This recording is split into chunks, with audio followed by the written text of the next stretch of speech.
There is an incredible difference between hopeless and hopeful. Having hope, being hopeful, will get you through the hardest moments of your life. But how do you have hope in the hardest moments of your life? You can't will yourself to have hope when you feel despair. So, how do you get it when everything looks hopeless?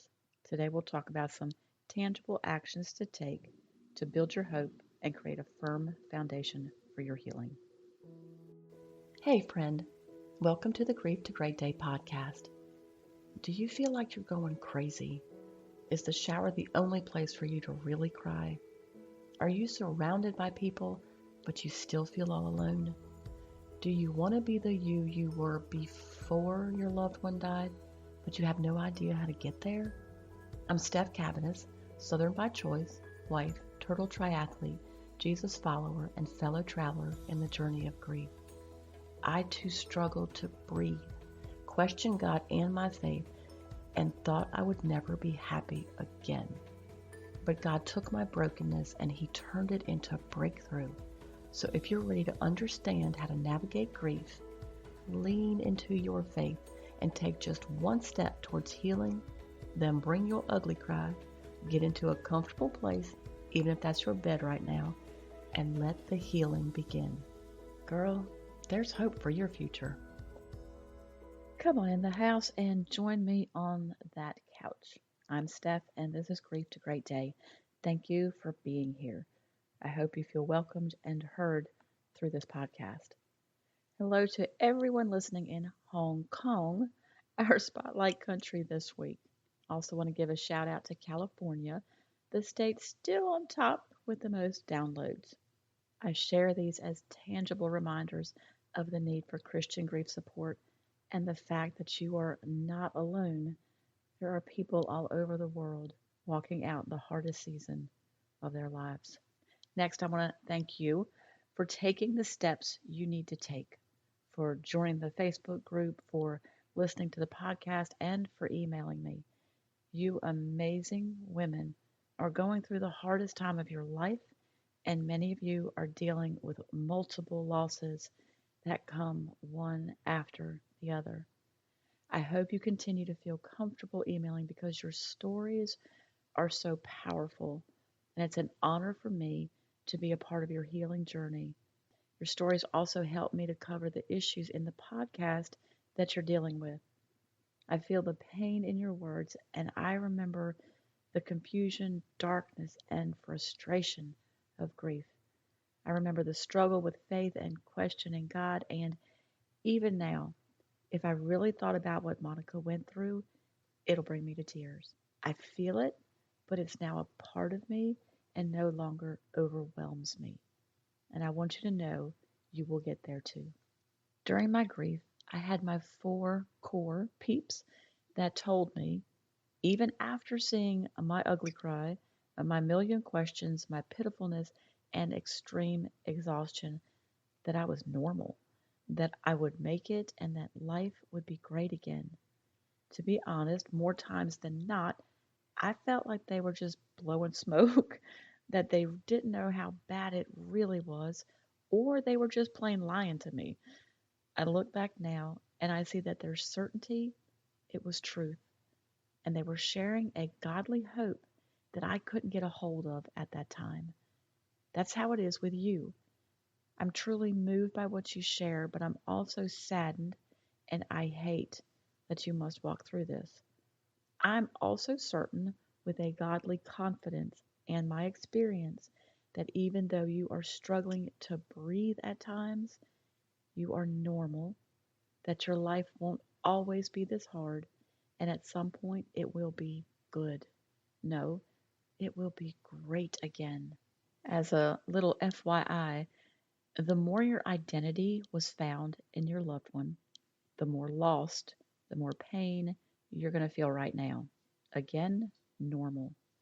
The pain of grief is going to make you feel less than or broken. You are not. You are fearfully and wonderfully made, and you are here for a purpose. This is a season, a crushing season maybe, but do not make it your new identity. What you feel now is confusing. but don't turn it into who you see yourself as. Your thoughts right now are extremely important. They will feed hope or they will squash it. Your thoughts now lay the foundation for your future. This is why you have to focus your thoughts on God to have hope even in the greatest of pain. During my grief, Trish and I went to lunch one day, and I think we were talking about our ministry boards that she and I put outside our individual offices, both within the hospital. She had started one on her end of the hospital, so I thought it'd be great to have one on my end. See, my office was right outside the trauma unit, so you can imagine how I witnessed the hardest moment of people's lives and the guttural screams when family members were told that their loved one didn't make it. Because I knew what loss was, I put up a small white board on the outside and wrote a verse or a quote on it every morning.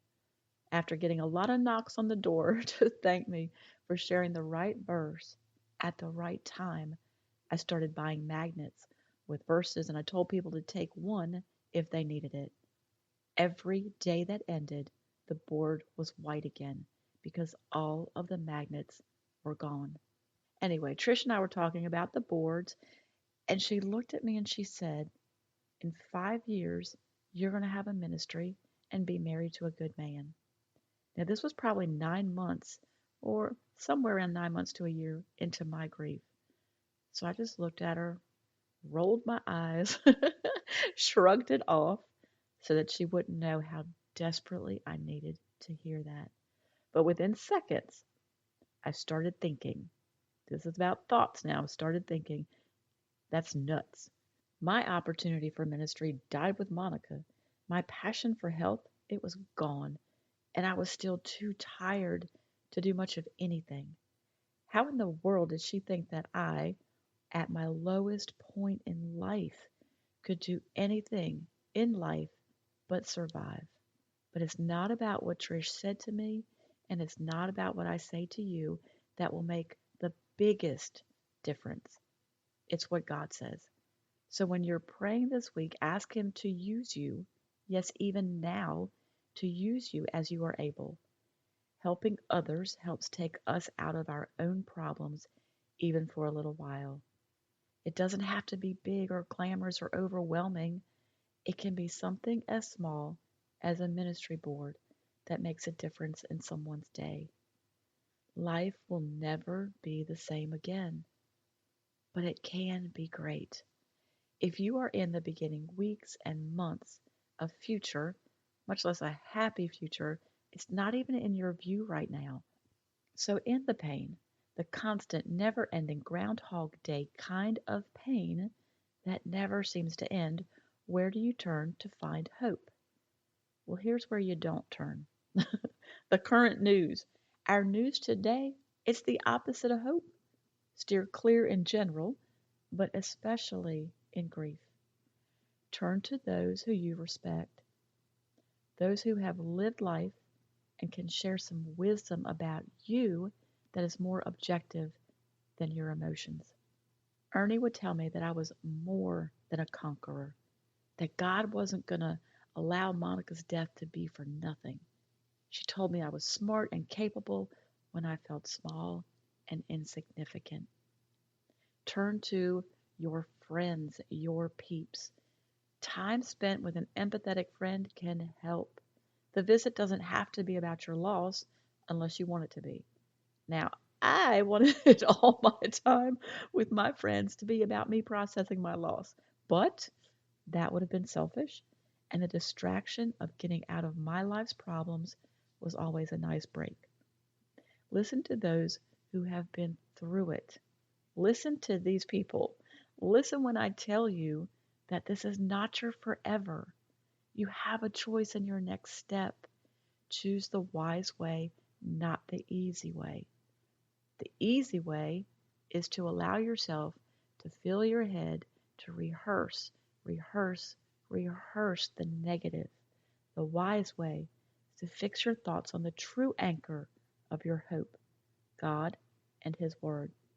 But how do you not let go of hope? in the worst of pain. I call this the pit, the nasty pit, aka pity party pit. I don't say that as a judgment, but I know for me and many others that the darkest moments come when we're sad and tired and we allow all those negative thoughts to grow into negative emotions. Everything starts with a thought. Then you pile on everything from the past that has gone wrong and the fear of the future you never wanted, and voila, the pit. When you're in the pit, get up, change your scenery. If you're in the bed, move to the couch. If you're on the couch, go for a walk. Picture, seriously picture in your mind a big old red stop sign. Literally picture this. Now, when you see it, head in the opposite direction. Do a U-E, the U-turn. Turn it around. Start rehearsing the blessings in your life. Rehearse how God has moved in the past. Does this take the pain of grief away? No. But right now, the goal is to get out or stay out of the pit so you can properly process everything else in life. And let me be your encouraging cheerleader who will continue to tell you the truth. The truth is that you will make it. The truth is that life won't be the same, but it can be great again. I'm not blowing smoke, and I do understand the depth of darkness you may be walking. I just have godly confidence that you can be unshakable, assured, and deeply at peace. That's John 16 again. I didn't always believe what my peeps told me, but I did hang on to it for hope. I hung on to their confidence when I had none. Did it take my pain away? No. But it made a huge impact, or I wouldn't remember it all these years later. And to bring the story full circle, Trish knew what was possible for my life when I didn't. It wasn't 5 years. I'm slow with everything. But within 10 years, I had begun working on a ministry and business and had married Jeff. I hope you will continue to email me now and in 5 years from now so you can tell me how life has changed for you. So when you need a dose of hope and your tank is empty, go to friends, those you respect, like people at your church, those who have been through it, and or most importantly, go to God. The song for this week is called Surrounded, aka This Is How I Fight My Battles by Upperroom. Some of the words say it may look like you're surrounded, but you're surrounded by God. And your weapons, they are praise and thanksgiving. So sing that song this week. There's a lot of different versions of it, so pick one that you like. I put the first one that came up. They're all good. Your journey works for the week, that's one of them. Sing that song. Another one, number 2, reach out to someone you trust, someone who is grounded in the word, and just ask them out for coffee. There doesn't have to be an agenda there. Just go out, have coffee with a friend, live a normal pre-grief kind of moment. The third one is if you want to build your hope, you know what to do. Pray and read and rise, my friend. If you need more individualized help, I have some spots available for grief coaching. Don't worry, it doesn't matter where you are in the grief process. Now, this coaching is for you if you don't know what to do next. Some of you want a single session just to map out your next best step instead of doing ongoing coaching, and that is working really well because there's no pressure to continue. Either way, if you want a single session or ongoing coaching, you will be in a safe place of understanding where I can help you navigate your grief. Go to Grief to Great Day, grief, the number 2, greatday.com to set up your session today. If you want to be among others who understand the pain of grief and the desire to move forward with God at the center, then join us in the Grief Group for Christian Women Facebook community. If you don't have a church home, you can always visit mychurchopendoorchurch.com. Links to both the Facebook group and Open Door Church are in the show notes. In the meantime, remember who holds your future. Watch your thoughts. Don't forget the stop sign when you start going down that rabbit hole or the pit. That's the same thing, the rabbit hole and the pit. And keep on coming back to the house. Keep sitting on the couch and keep taking those steps, however small or slow, towards your healing. And before you go, a quick update on the workshop I've been telling you about. It is called What to Do After the Loss of a Loved One. I'm excited about it because if you are in the first days, weeks, or months after your loved one died, this workshop will provide the direction you need now without having to do a million internet searches. This is like your compass to help guide your steps towards healing. In the beginning, or even after a while, if you feel stuck, you don't know which side is up. So this includes 4 actions you need to take right now to cope with grief and the loss of a loved one. When you hear the next podcast, it will be ready for purchase. And there is a money-back guarantee because I am that certain this is going to help you now and throughout your journey. Thank you for being here today, for showing up. If this podcast has given you hope, encouragement, or helped you in any way, share it with a friend, either in a text or on your social platforms. Also, please subscribe, rate, and leave a written review on iTunes. It's a huge blessing for me to know that you're out there. Lastly, and this is important, you are not alone. Connect with me on the Grief to Great Day website, the link is below, and sign up for our free newsletters. I want to be able to pray for you by name. Remember, grief isn't something you're going to get over, but a great day is something you can get to.